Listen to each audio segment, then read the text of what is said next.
خدا کے مقدس کلام میں سے ایوب کی کتاب اس کے 11 باب سے 15 باب تک کی آیت سماعت فرمائیے۔ تب سوفر نماتی نے جواب دیا، کیا ان بہت سی باتوں کا جواب نہ دیا جائے اور کیا بکواسی آدمی راست ٹھہرایا جائے؟ کیا تیری لاف زری لوگوں کو خاموش کر دے، اور جب تو ٹھٹھا کرے تو کیا کوئی تجھے شرمندہ نہ کرے؟ کیونکہ تو کہتا ہے میری تعلیم پاک ہے اور میں تیری نگاہ میں بے گناہ ہوں۔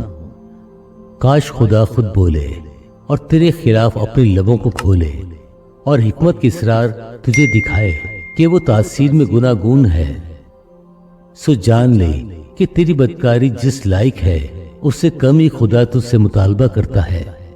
کیا تو تلاش سے خدا کو پا سکتا ہے؟ کیا تو قادر مطلق کا بھید کمال کے ساتھ دریافت کر سکتا ہے؟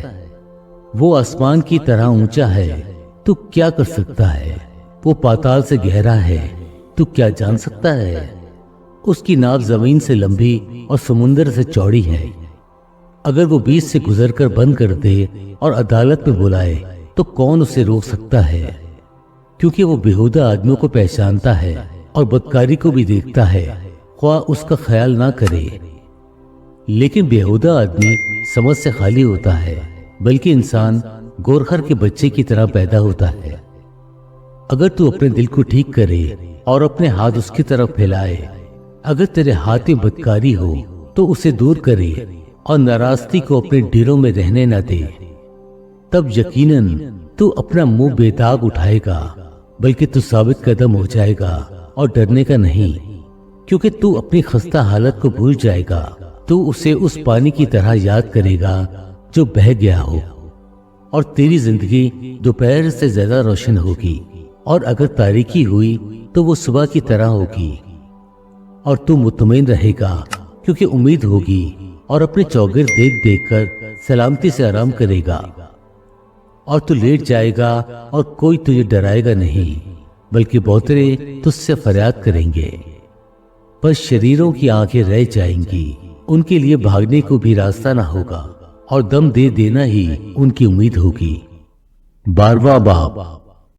تب ایوب نے جواب دیا، بے شک آدمی تو تم ہی ہو اور حکمت تمہارے ہی ساتھ مرے گی، لیکن مجھ میں بھی سمجھ ہے جیسے تم میں ہے۔ میں تم سے کم نہیں، بھلا ایسی باتیں جیسی یہ ہیں کون نہیں جانتا؟ میں اس آدمی کی طرح ہوں جو اپنے پڑوسی کے لیے ہنسی کا نشانہ بنا ہے۔ میں وہ آدمی تھا جو خدا سے دعا کرتا اور وہ اس کی سن لیتا تھا۔ راست اور کامل آدمی ہنسی کا نشانہ ہوتا ہی ہے۔ جو چین سے ہے اس کے خیال میں دکھ کے لیے حقارت ہوتی ہے۔ یہ ان کے لیے تیار رہتی ہے جن کا پاؤں پھسلتا ہے۔ ڈاکوؤں کے ڈیرے سلامت رہتے ہیں، اور جو خدا کو غصہ دلاتے ہیں وہ محفوظ رہتے ہیں۔ انہی کے ہاتھ کو خدا خوب بھرتا ہے۔ حیوانوں سے پوچھ اور وہ تجھے سکھائیں گے، اور ہوا کے پرندوں سے دریافت کر اور وہ تجھے بتائیں گے، یا زمین سے بات کر اور وہ تجھے سکھائے گی، اور سمندر کی مچھلیاں تجھ سے بیان کریں گی۔ کون نہیں جانتا کہ ان سب باتوں میں خداوند ہی کا ہاتھ ہے جس نے یہ سب بنایا؟ اسی کے ہاتھ میں ہر جاندار کی جان اور کل بنی آدم کا دم ہے۔ کیا کان باتوں کو نہیں پرکھ لیتا جیسے زبان کھانے کو چکھ لیتی ہے؟ بوڑھوں میں بھی سمجھ ہوتی ہے اور عمر کی درازی میں دانائی۔ خدا میں سمجھ اور قوت ہے، اس کے پاس مصلحت اور دانائی ہے۔ دیکھو وہ ڈھا دیتا ہے تو پھر بنتا نہیں، وہ آدمی کو بند کر دیتا ہے پھر کھلتا نہیں۔ دیکھو وہ می کو روک لیتا ہے تو پانی سوکھ جاتا ہے، پھر جب وہ اسے بھیجتا ہے تو وہ زمین کو الٹ دیتا ہے۔ اس میں طاقت اور تاثیر کی قوت ہے۔ فریب کھانے والا اور فریب دینے والا دونوں اسی کے ہیں۔ وہ مشیروں کو لٹوا کر اسیری میں لے جاتا ہے اور عدالت کرنے والوں کو بیوقوف بنا دیتا ہے۔ وہ شاہی بندروں کو کھول ڈالتا ہے اور بادشاہوں کی کمر پر پٹکا باندھتا ہے۔ وہ کاہنوں کو لٹوا کر اسیری میں لے جاتا اور زبردستوں کو پچھاڑ دیتا ہے۔ وہ اعتماد والے کی قوت گواہی دور کرتا اور بزرگوں کی دانائی کو چھین لیتا ہے۔ وہ عمرہ پر حقارت برساتا ہے اور زور آوروں کی کمر بند کو کھول ڈالتا ہے۔ وہ اندھیرے میں سے گہری باتوں کو اشکار کرتا اور موت کے سایہ کو بھی روشنی میں لے آتا ہے۔ وہ قوموں کو بڑھا کر انہیں ہلاک کر ڈالتا ہے، وہ قوموں کو پھیلاتا اور پھر انہیں سمیٹ لیتا ہے۔ وہ زمین کے قوموں کے سرداروں کی عقل اڑا دیتا اور انہیں ایسے بیابان میں بھٹکا دیتا ہے جہاں راستہ نہیں۔ وہ روشنی کے بغیر تاریکی میں ٹٹولتے پھرتے ہیں اور وہ انہیں ایسا بنا دیتا ہے کہ متوالے کی طرح لڑکھڑاتے ہوئے چلتے ہیں۔ 13واں باب۔ میری آنکھ نے تو یہ سب کچھ دیکھا ہے، میرے کان نے یہ سنا اور سمجھ بھی لیا ہے۔ جو کچھ تم جانتے ہو اسے میں بھی جانتا ہوں، میں تم سے کم نہیں۔ میں تو قادر مطلق سے گفتگو کرنا چاہتا ہوں، میری آرزو ہے کہ خدا کے ساتھ بحث کروں، لیکن تم لوگ تو جھوٹی باتوں کی گڑنے والے ہو، تم سب کے سب نکمے طبیب ہو۔ کاش تم بالکل خاموش ہو جاتے، یہی تمہاری عقل مندی ہوتی۔ اب میری دلیل سنو اور میرے منہ کے دعوے پر کان لگاؤ۔ کیا تم خدا کے حق میں ناراستی سے باتیں کرو گے اور اس کے حق میں فریب سے بولو گے؟ کیا تم اس کی طرفداری کرو گے؟ کیا تم خدا کی طرف سے جھگڑو گے؟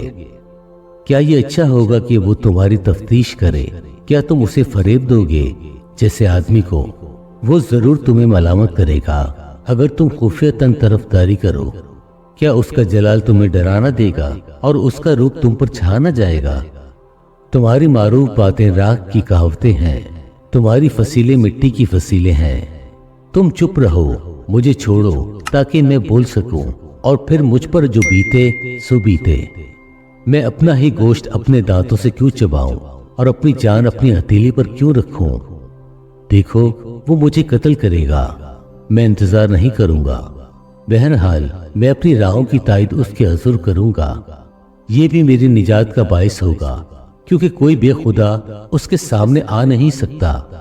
میری تقریر کو غور سے سنو اور میرا بیان تمہارے کانوں میں پڑے۔ دیکھو میں نے اپنا دعویٰ درست کر لیا ہے، میں جانتا ہوں کہ میں صادق ہوں۔ کون ہے جو میرے ساتھ جھگڑے گا؟ کیونکہ پھر تو میں چپ ہو کر اپنی جان دے دوں گا۔ فقط دو ہی کام مجھ سے نہ کر، تب میں تجھ سے نہیں چھپوں گا۔ اپنا ہاتھ مجھ سے دور ہٹا لے اور تیری ہیبت مجھے خوف زدہ نہ کرے، تب تیرے بلانے پر میں جواب دوں گا، یا میں بولوں اور تو مجھے جواب دے۔ میری بدکاریاں اور گناہ کتنے ہیں، ایسا کر کہ میں اپنی خطا اور گناہ کو جان لوں۔ تو اپنا منہ کیوں چھپاتا ہے اور مجھے اپنا دشمن کیوں جانتا ہے؟ کیا تو اڑتے پتوں کو پریشان کرے گا؟ کیا تو سوکھے ڈنٹل کے پیچھے پڑے گا؟ کیونکہ تو میرے خلاف تلخ باتیں لکھتا ہے اور میری جوانی کی بدکاریاں مجھ پر واپس لاتا ہے۔ تو میرے پاؤں کاٹ میں ٹھونکتا اور میرے سب راہوں کی نگرانی کرتا ہے اور میرے پاؤں کے گرد خط کھینچتا ہے۔ اگرچہ میں سڑی ہوئی چیز کی طرح ہوں جو فنا ہو جاتی ہے، یا اس کپڑے کی مانند ہوں جسے کیڑے نے کھا لیا ہو۔ 14واں باب۔ انسان جو عورت سے پیدا ہوتا ہے تھوڑے دنوں کا ہے اور دکھ سے بھرا ہے۔ وہ پھول کی طرح نکلتا اور کاٹ ڈالا جاتا ہے، وہ سایہ کی طرح اڑ جاتا ہے اور ٹھہرتا نہیں۔ سو کیا تو ایسے پر اپنی آنکھیں کھولتا ہے اور مجھے اپنے ساتھ عدالت میں گھسیٹتا ہے؟ ناپاک چیز میں سے پاک چیز کون نکال سکتا ہے؟ کوئی نہیں۔ اس کے دن تو ٹھہرے ہوئے ہیں اور اس کے مہینوں کی تعداد تیرے پاس ہے، اور تو نے اس کی حدود کو مقرر کر دیا ہے جنہیں وہ پار نہیں کر سکتا۔ سو اس کی طرف سے نظر ہٹا لے تاکہ وہ آرام کرے، جب تک وہ مزدوروں کی طرح اپنا دن پورا نہ کر لے، کیونکہ درخت کی تو امید رہتی ہے کہ اگر وہ کاٹا جائے تو پھر پھوٹ نکلے گا اور اس کے نرم نرم ڈالیاں موقوف نہ ہوں گی۔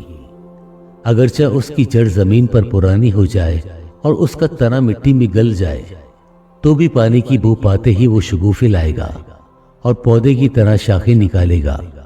لیکن انسان مر کر پڑا رہتا ہے، بلکہ انسان دم چھوڑ دیتا ہے اور پھر وہ کہاں رہا؟ جیسے جھیل کا پانی موقوف ہو جاتا اور دریا اترتا اور سوکھ جاتا ہے، ویسے ہی آدمی لیٹ جاتا ہے اور اٹھتا نہیں۔ جب تک آسمان ٹل نہ جائے وہ بیدار نہ ہوں گے اور نہ اپنی نیند سے جگائے جائیں گے۔ کاش کہ تو مجھے پاتال میں چھپا دے اور جب تک تیرا قہر ٹل نہ جائے مجھے پوشیدہ رکھے اور کوئی معین وقت میرے لیے ٹھہرائے اور مجھے یاد کرے۔ اگر آدمی مر جائے تو کیا وہ پھر جیے گا؟ میں اپنی جنگ کے کل ایام میں منتظر رہتا جب تک میرا چھٹکارا نہ ہوتا۔ تو مجھے پکارتا اور میں جواب دیتا، تجھے میری ہاتھوں کی صنعت کی طرف سے رغبت ہوتی، پر اب تو میرے قدم گنتا ہے۔ کیا تو میرے گناہ کی تاک میں لگا نہیں رہتا؟ میری خطا تھیلی میں سربا مہر ہے، تو نے میرے گناہ کو سی رکھا ہے۔ یقیناً پہاڑ گرتے گرتے معدوم ہو جاتا ہے اور چٹان اپنی جگہ سے ہٹا دی جاتی ہے۔ پانی پتھروں کو گھس ڈالتا ہے، اس کے باڑ زمین کی خاک کو بہا لے جاتے ہیں۔ اسی طرح تو انسان کی امید کو مٹا دیتا ہے۔ تو سدا اس پر غالب ہوتا ہے، سو وہ گزر جاتا ہے۔ تو اس کا چہرہ بدل ڈالتا اور اسے خارج کر دیتا ہے۔ اس کے بیٹوں کی عزت ہوتی ہے پر اسے خبر نہیں، وہ ذلیل ہوتے ہیں پر وہ ان کا حال نہیں جانتا، بلکہ اس کا گوشت جو اس کے اوپر ہے دکھی رہتا اور اس کی جان اس کے اندر ہی اندر غم کھاتی رہتی ہے۔ 15واں باب۔ تب الیف استوانی نے جواب دیا، کیا عقل مند کو چاہیے کہ لغو باتیں جوڑ کر جواب دے اور مشرقی ہوا سے اپنا پیٹ بھرے؟ کیا وہ بے فائدہ بکواس سے بحث کرے؟ کیا ایسی تقریروں سے جو بے سود ہیں؟ بلکہ تو خوف کو برطرف کر کے خدا کی حضور عبادت کو زائل کرتا ہے، کیونکہ تیرا گناہ تیرے منہ کو سکھاتا ہے اور تو عیاروں کی زبان اختیار کرتا ہے۔ تیرا ہی منہ تجھے ملزم ٹھہراتا ہے، نہ کہ میں، بلکہ تیرے ہی ہونٹ تیرے خلاف گواہی دیتے ہیں۔ کیا پہلا انسان تو ہی پیدا ہوا یا پہاڑوں سے پہلے تیری پیدائش ہوئی؟ کیا تو نے خدا کی پوشیدہ مصلحت سن لی ہے اور اپنے لیے عقل مندی کا ٹھیکہ لے رکھا ہے؟ تو ایسا کیا جانتا ہے جو ہم نہیں جانتے؟ تجھ میں ایسی کیا سمجھ ہے جو ہم میں نہیں؟ ہم لوگوں میں سفید سر اور بڑے بوڑھے بھی ہیں جو تیرے باپ سے بھی بہت زیادہ عمر کے ہیں۔ کیا خدا کی تسلی تیرے نزدیک کچھ کم ہے؟ اور وہ کلام جو تجھ سے نرمی کے ساتھ کیا جاتا ہے، تیرا دل کیوں تجھے کھینچ لے جاتا ہے اور تیری آنکھیں کیوں اشارہ کرتی ہیں کہ تو اپنی روح کو خدا کے مخالفت پر آمادہ کرتا ہے اور اپنے منہ سے ایسی باتیں نکلنے دیتا ہے؟ انسان ہے کیا کہ وہ پاک ہو، اور وہ جو عورت سے پیدا ہوا کیا ہے کہ صادق ہو؟ دیکھ، وہ اپنے قدوسیوں کا اعتبار نہیں کرتا، بلکہ آسمان بھی اس کی نظر میں پاک نہیں۔ پھر بھلا اس کا کیا ذکر جو گنونا اور خراب ہے، یعنی وہ آدمی جو بدی کو پانی کی طرح پیتا ہے۔ میں تجھے بتاتا ہوں، تو میری سن، اور جو میں نے دیکھا ہے اس کا بیان کروں گا، جسے عقل مندوں نے اپنے باپ دادا سے سن کر بتایا ہے اور اسے چھپایا نہیں۔ صرف انہی کو ملک دیا گیا تھا اور کوئی پردیسی ان کے درمیان نہیں آیا۔ شریر آدمی اپنی ساری عمر درد سے کراتا ہے، یعنی سب برس جو ظالم کے لیے رکھی گئے ہیں۔ ڈراؤنی آوازیں اس کے کان میں گونجتی رہتی ہیں۔ اقبال مندی کے وقت غارت گر اس پر آ پڑے گا، اسے یقین نہیں کہ وہ اندھیرے سے باہر نکالے گا اور تلوار اس کی منتظر ہے۔ وہ روٹی کے لیے مارا مارا پھرتا ہے کہ کہاں ملے گی۔ وہ جانتا ہے کہ اندھیرے کا دن پاس ہی ہے۔ مصیبت اور سخت تکلیف اسے ڈراتی ہے، ایسے بادشاہ کی طرح جو لڑائی کے لیے تیار ہو اور وہ اس پر غالب آتی ہیں، اس لیے کہ اس نے خداوند کے خلاف اپنا ہاتھ بڑھایا ہے اور قادر مطلق کے خلاف بے باکی کرتا ہے۔ وہ اپنی ڈھالوں کی موٹی موٹی گل میخوں کے ساتھ گردن کش ہو کر اس پر لپکتا ہے، اس لیے کہ اس کے منہ پر موٹاپا چھا گیا ہے اور اس کے پہلوؤں پر چربی کی تہ جم گئی ہے، اور وہ ویران شہروں میں بس گیا ہے، ایسے مکانوں میں جن میں کوئی آدمی نہ بسے اور جو کھنڈر ہونے کو تھے۔ وہ دولت مند نہ ہوگا، اس کا مال بنا نہ رہے گا، اور ایسوں کی پیداوار زمین کی طرف نہ جھکے گی۔ وہ اندھیرے سے کبھی نہ نکلے گا، شعلے اس کی شاخوں کو خشک کر دیں گے، اور وہ خدا کے منہ کے دم سے جاتا رہے گا۔ وہ اپنے آپ کو دھوکہ دے کر بطالت کا بھروسہ نہ کرے، کیونکہ بطالت ہی اس کا اجر ٹھہرے گی۔ یہ اس کے وقت سے پہلے پورا ہو جائے گا اور اس کی شاخ ہری نہ رہے گی۔ تاک کی طرح اس کے انگور کچے ہی جھڑ جائیں گے اور زیتون کی طرح اس کے پھول گر جائیں گے، کیونکہ بے خدا لوگوں کی جماعت بے پھل رہے گی۔ اور رشوت کی ڈیروں کو آگ بھسم کر دے گی۔ وہ شرارت سے باردار ہوتے ہیں اور بدی پیدا ہوتی ہے اور ان کا پیٹ دغا کو تیار کرتا ہے۔ خدا کے پاک کلام پڑھے اور سنے جانے پر خداوند کی برکت ہو، آمین۔